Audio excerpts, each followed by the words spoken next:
עושים סדר חדש, תודה שחזרתם אלינו. המכללה לביטחון לאומי היא מוסד לא צבאי, המכשיר למעשה את כל הצמרת המדינית-ביטחונית של מדינת ישראל. קצינים בכירים בצה"ל, אנשי מוסד, שב"כ, משטרה וכולי. לפני שבוע נערך טקס, שבו השתתפו מאות מבוגרי המכללה. הזדמנות להבין מה בעצם לומדים שם ומה העמותה הזאת הציבה לעצמה כמטרות. אלוף במילואים אייל בן ראובן, שהיה בין השאר מפקד המכללות הצבאיות, היום הוא יושב ראש עמותת בוגרי המכללה, שלום. שלום, שלום. ותת אלוף במילואים אפרים לפיד, לשעבר דובר צה"ל, גם הוא בוגר המכללה, שלום. שלום רב. זה עמותה חדשה, נכון? עכשיו הקמתם אותה. העמותה היא עמותה מחודשת. הייתה עמותה, המכללה לביטחון לאומי בעצם הוקמה בשנות ה-60. הייתה לה איזשהו קטע של סגירה. אחרי ששת הימים, נכון? לא, היא הוקמה לפני, ב-62. היא נסגרה אחרי ששת הימים. זה מה שהתכוונתי. לאיזשהו סדר גודל של בערך 8 שנים. אני מניח שאחרי ששת הימים כולם האמינו שלא צריך יותר ביטחון לאומי והכל בסדר. הביטחון מובטח. כן, הגענו למנוחה ולנחלה. פחות או יותר, ואז היא הוקמה. אז היא נפתחה מחדש. ואז היא נפתחה מחדש והתחילה לעבוד. אני שואל על העמותה, על עמותת הבוגרים. העמותה הוקמה איפשהו בשנות ה-70 המאוחרות. היה איזשהו קטע של הקמה שמסיבות כאלה ואחרות לא התרומם. ואנחנו החלטנו לפני שנה וחצי שאנחנו מחדשים את העמותה הזאת. יש לנו היום 1,200 בוגרים, אנשים מכל שכבות הציבור, מהלבל הגבוה ביותר במדינה, מהתחום הממשלי, הצבאי, הביטחוני וכו' וכו'. מה כתוב במגילת העצמאות של העמותה? מה המטרות? מה אתם רוצים להשיג? המטרות של העמותה הזאת, אחת, רוצים להשפיע באמצעות היכולת של האנשים להשפיע על השיח הציבורי בתחומי ביטחון לאומי, מן הסתם משימה מאוד לא פשוטה, אבל זאת אחת המטרות בעיניי החשובות ביותר. הדבר השני, לעזור בהתמודדות בבעיות חברתיות במדינת ישראל, והדבר השלישי זה לעזור למכללה לביטחון לאומי בכלל. היום למשל, היא מארחת היום כל שנה, לומדים שם היום חניכים זרים. יש לנו היום בכירים מאוד מהצבא האמריקאי, הבריטי, הגרמני. אנחנו רוצים שהבוגרים יהיו המארחים של החברים האלה. אלה בגדול המטרות העיקריות. אז אייל דיבר איתי על העמותה. אפרים, אם אתה יכול לתת לי אפיון של המכללה. כן. מה לומדים? מי לומד? מה?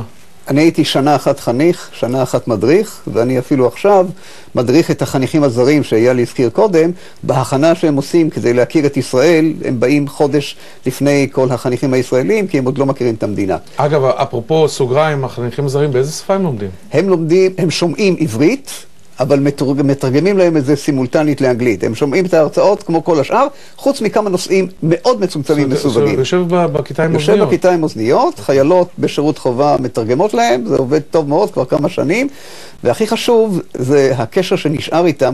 הנספח הצבאי של צרפת היום הוא חניך המכללה לביטחון לאומי, שזה כמובן... הישראלית. לא, החניך הצרפתי. הישראלית, המכללה הישראלית. המכללה הישראלית, כן, כן, ודאי, ודאי. לא, זה יפה, שצרפת שולחת קצין שבעצם התחנך... שמכשירה אותו שנה אחת, ואז התפקוד שלו כאן הוא כמובן הרבה יותר טוב מאשר כל נספח. זה מייצר, זה משביח מאוד את הקשר עם צבאות זרים. מאוד משביח את הקשר. היה לי הכבוד ליזום את הפעולה הזאת כשפיקדתי על המכללה לביטחון לאומי. את הכנסת החניכים הזרים. את הכנסת הזרים, והרעיון היה שביטחון לאומי היום אי אפשר ללמוד לבד עם עצמך. ביטחון לאומי היום זה דבר הרבה יותר רחב.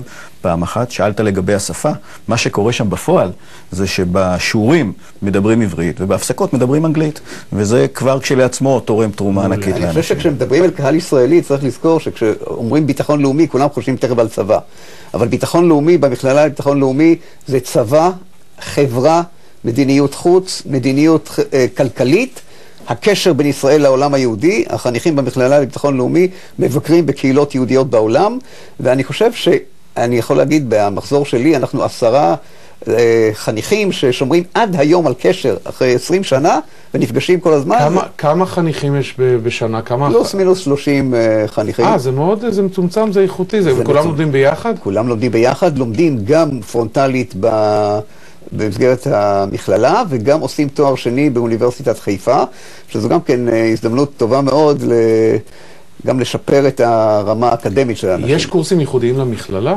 תשמע, קודם כל יש פה ייחודיות במפגש בלתי אמצעי שלא מתקיים בשום מקום אחר בין אנשי צבא, שב"כ, מוסד, ממשל, משרד האוצר, משרד המשפטים. האנשים האלה לא נפגשים ביום-יום, שם הם נפגשים. זה סוג של נטוורקינג מאוד מאוד מיוחד. זה נטוורקינג בגיל מאוד טוב. עם יכולת, 35-40.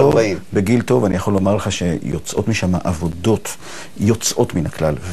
אני תמיד טענתי, כשפיקדתי שם, שאת עיקר החומר לומדים בהפסקות. בקטע שבו אנשים נפגשים ויושבים, זה פעם ראשונה שאלוף משנה בצה"ל יודע מה עושים החבר'ה של דגן. זה מזכיר לי מאוד, עשיתי לא מזמן כתבה ענקית על תלפיות, זה מזכיר לי מאוד שזה אחר כך גם עוזר לקשר בין הזרועות השונות. פתאום אני הייתי איתו במכללה, הוא במוסד, אני בשב"כ, אבל... זה אפילו לא רק מטאפורה, זה ממש מהחיים. זה קורה. ממש. עכשיו, ה-1200 חבר'ה האלה זה באמת סוג של אליטה, נכון? מפואד ומטה, מתן וילנאי וכאלה. יש שרים, יש חברי כנסת, זה בהחלט קבוצה אקסקלוסיבית מאוד. דרך אגב, בעולם, במכללות מקבילות, כמו ב-NDU, ב-RCDS בלונדון, מאוד מקובל שהעמותות האלה, הקבוצות האלה, הן קבוצות שמשפיעות, הן קבוצות שנפגשות. מה שהם קוראים אלומני זה שם דבר.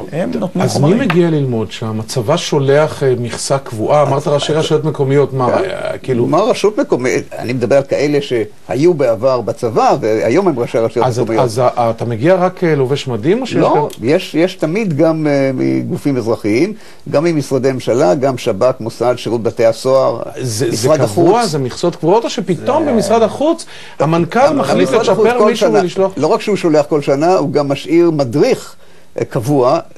זה מאוד יפה לראות שגם המדריכים במכללה הם לא רק אנשי צבא, יש מדריכים מהמשטרה, יש מדריכים משירות בתי הסוהר לפעמים, יש מדריכים ממשרד החוץ, ורות ירון למשל, שהייתה דוברת צה"ל, הייתה קודם מדריכה במכללה לביטחון לאומי כנציגה של משרד החוץ.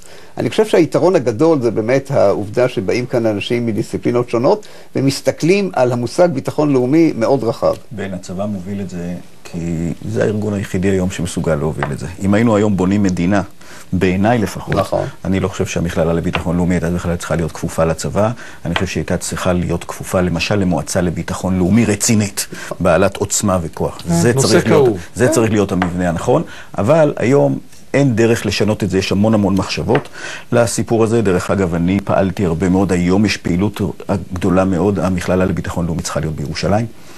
מכללה לביטחון... יושבת? היום היא יושבת בגלילות. מכללה לביטחון לאומי בעולם המערבי נמצאת בבירה, ולכן צריך לעבור לירושלים. תגיד, מה עושים כדי שזה לא יהפוך לגוף פוליטי? סוג של המועצה לשלום וביטחון וכאלה?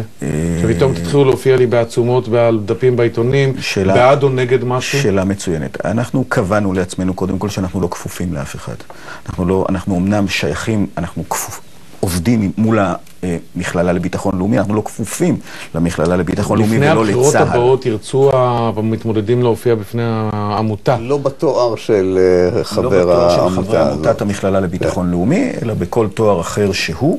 אנחנו נעשה מאמץ גדול מאוד. זאת שאלה מצוינת. אנחנו עכשיו הולכים להתמודד איתה, איך לעשות כך שבאמת נוכל להוציא ניירות וחומרים רציניים, אמיתיים, מבלי שיוכים פוליטיים כאלה ואחרים, לפחות על הסמל. ההרכב הוא הומוגני. ההרכב הוא הומוגני, וכך גם קבענו לעצמנו שאין לנו שום שיוך פוליטי, וזאת העוצמה של העמותה הזאת. רבותיי, למדתי כמה דברים שלא ידעתי, ואני לא אומר את זה הרבה. בהצלחה ותודה רבה. תודה רבה. ישראל נמצאת